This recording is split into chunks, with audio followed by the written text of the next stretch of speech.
Hello, in this video I want to show you how to pack your files into RAR and ZIP archives on Motorola Moto E22.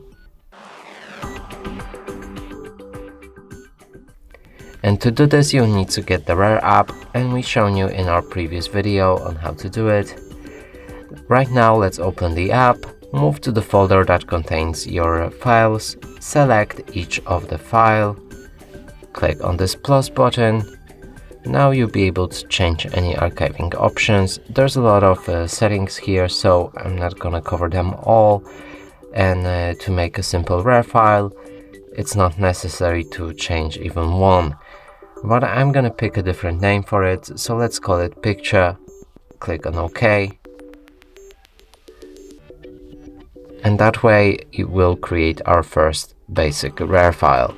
And that's it for this video. Hope you like it. Please consider subscribing to our channel, leave a like and a comment below.